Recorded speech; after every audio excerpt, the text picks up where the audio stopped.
Hi, my name is Andrii Dashko. I'm a researcher at University of Granada in Spain, and today I will be talking about effective field theory descriptions for thermally driven electroweak phase transitions in the early universe. But before I start, I want to thank the organizers for bringing us all together in such a fun and interactive way, and to remind you to please make use of the fact that you can always pause this video to focus a bit more on equations and plots that I'm showing. Okay, let's start. So electroweak phase transition is a spontaneous symmetry breaking of a standard model symmetry by a non-zero vacuum expectation value of the Higgs field. In the standard model alone, this phase transition is a smooth crossover and happening around at the temperatures of the early universe around the electroweak scale. However, you can imagine another possibility, that this phase transition was of a first order, namely that the change in the vacuum expectation value and the vacuum energy is discontinuous and happened in an abrupt way. And the good news that you don't really have to extend standard model in some very exotic way. In many simple extensions of the standard model, such as you add another singlet or a doublet, or you consider supersymmetric completions of the standard model, the first order phase transitions comes up in a natural way. And by natural way, I mean that you don't have to do a lot of fine tuning to enable a first order phase transition. On the other hand, if the electroweak phase transition was of a first order, this would satisfy Sakharov conditions in the early universe, and it could lead to the explanations of the observed asymmetry between matter and antimatter in the observed universe. On the other hand, as I mentioned already, during the first order phase transition, the nucleation happened in an abrupt way, and it happens in form of the bubbles.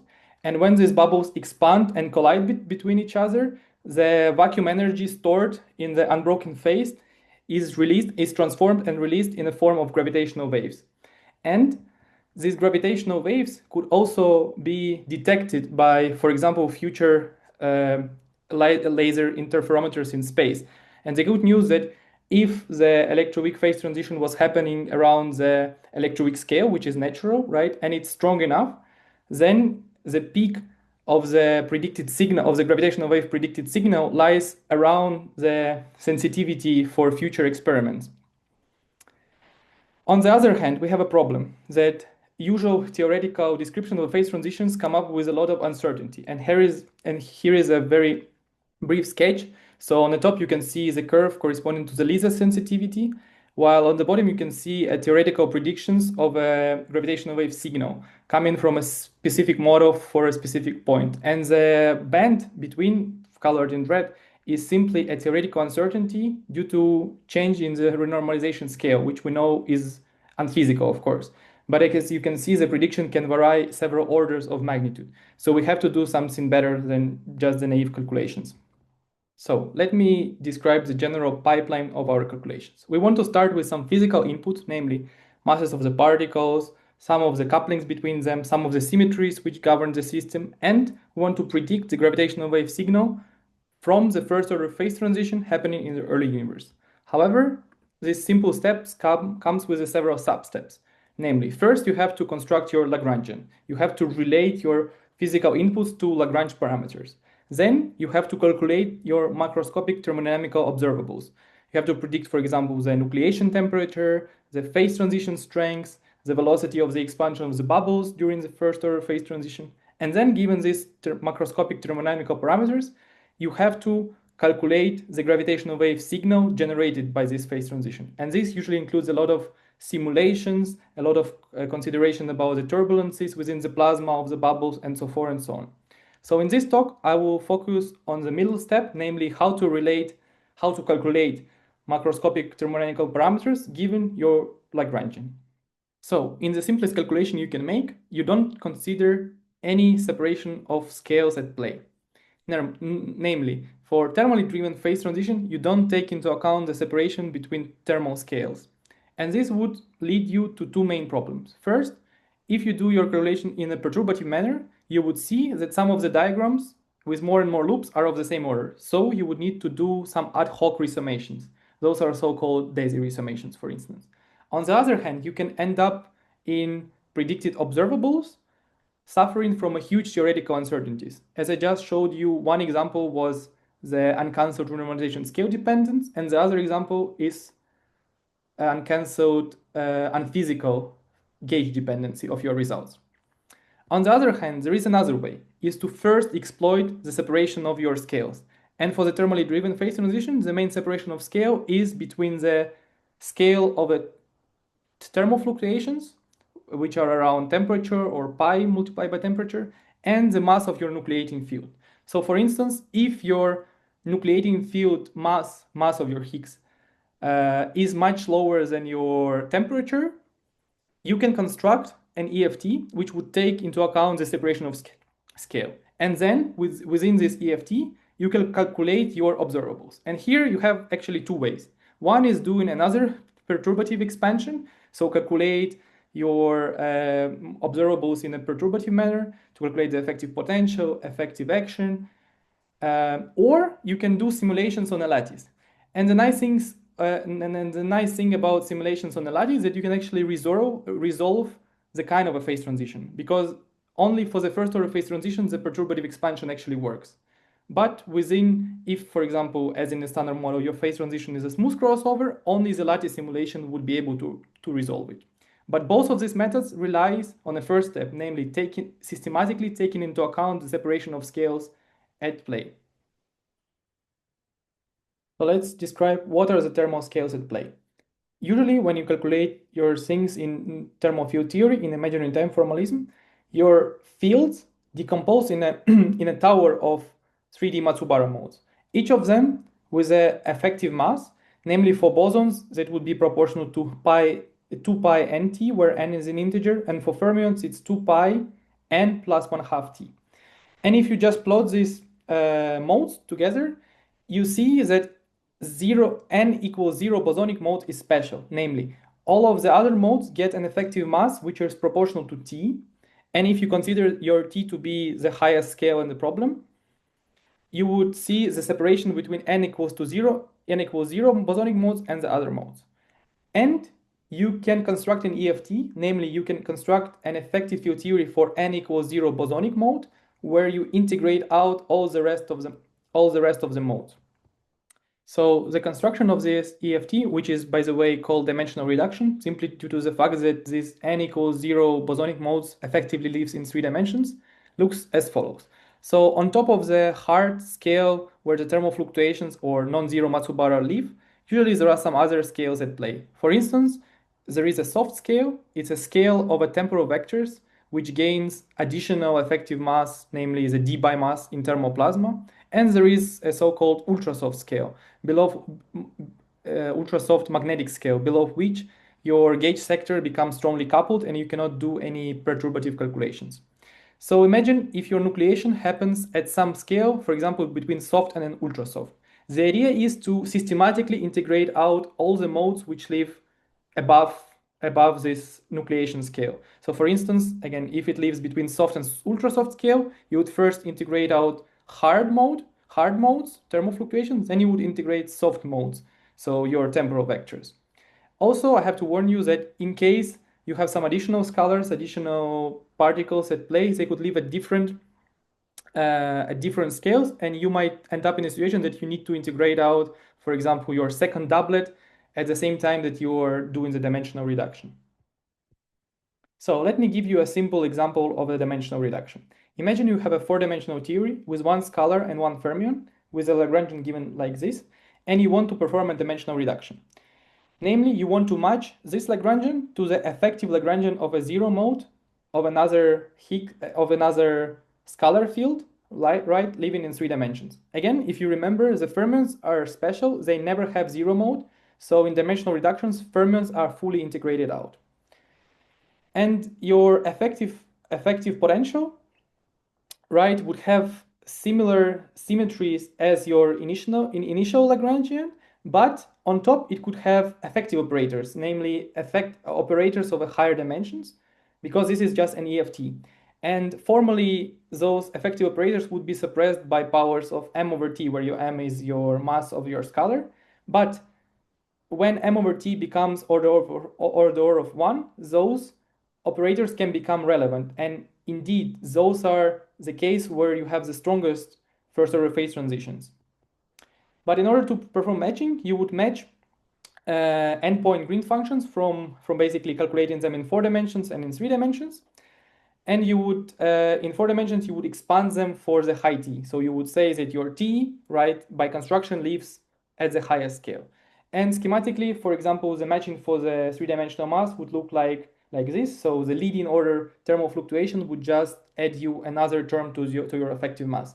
And this would happen to every coupling. So now each of your effective coupling depends explicitly on a temperature. And the temperature is no longer a dynamical parameter because you already integrated it out. Then, if you want to improve your dimensional reduction, right, you can match at higher loops, or you can match higher dimensional operators. And here there is a small plot from the paper where you actually see that EO, it's called effective operators, so higher dimensional operators, that in order to achieve small theoretical uncertainties, you really need to consider both more loops in the matching of your lower order operators, but also higher order operators. And only if you consider both of them systematically, you can not just make your theoretical uncertainties smaller, but actually make sure that you take all of your corrections correctly. So the next thing I want to talk about is the phase structure of a SMEFT. So as I told you already before, the standard model itself does not feature a first order phase transition. However, if you consider simple extension of the standard model, you can enable this first order phase transition. And one of the ways to do it is to consider SMEFT.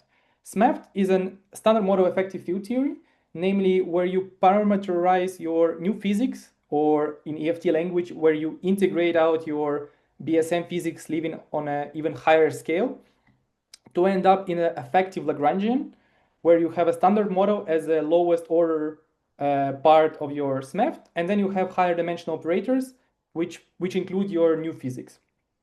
And then within this SMEFT, you can have a first order phase transition. And as I told you, we are interested in performing a dimensional reduction. So considering yet another hierarchy of scale, namely that your temperature is higher than your nucleating field. And then within the SMEFT, you can build a 3D EFT to describe your electroweak phase transition. So by systematic study of dimensional reduction of SMEFT, you can actually gain information about the phase structure of SMEFT. So here on the top, it's a phase diagram of a standard model and a standard model effective field theory in a different axis that I was showing to you before, which is now basically dimensionless quadratic and quartic coupling of the Higgs field. And the blue horizontal line corresponds to the line crossing which you would have a first order phase transition, and the blue dot, is a critical point.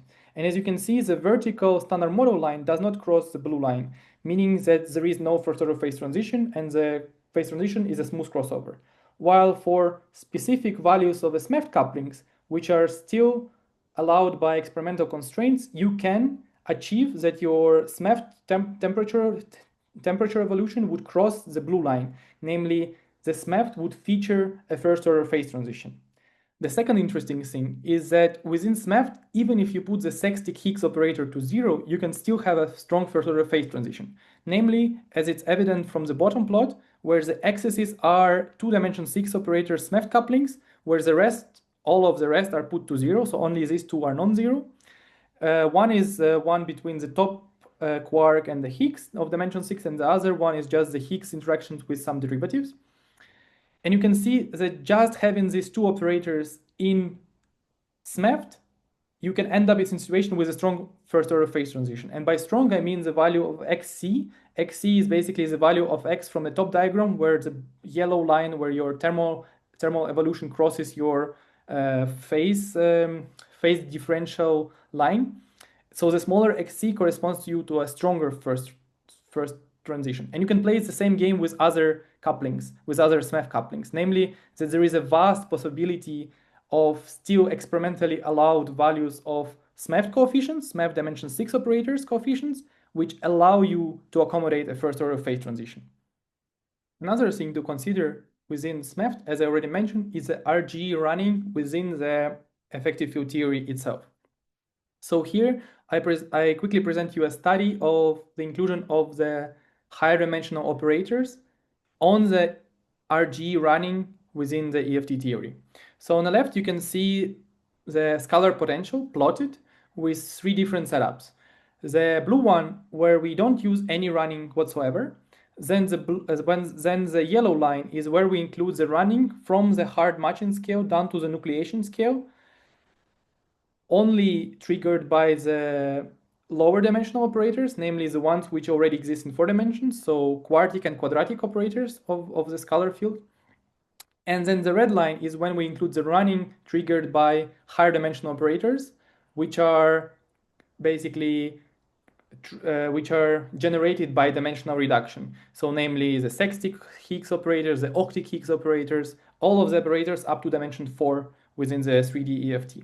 And as you can see, even though these operators are in principle m over t suppressed, they still give you correction to the lowest order running, which is the same size as the lowest order running. So you can see, even though that the depth of the potential for this specific reference point doesn't change a lot, the location of the minimum, so the Higgs value expectation value, the broken phase, changes a lot. And on the right, you can see we calculated the strength of the phase transition. And the strength of the phase transition is basically how much energy is stored in the, is released during the phase transition. And the higher this alpha, the strength of the phase transition, the higher is the gravitational wave spectrum produced. And as you can see, again, even though the overall effect of the running is small, namely order of 10% difference in alpha, the NLO running, so triggered by effective operators, are the same size as the LO running.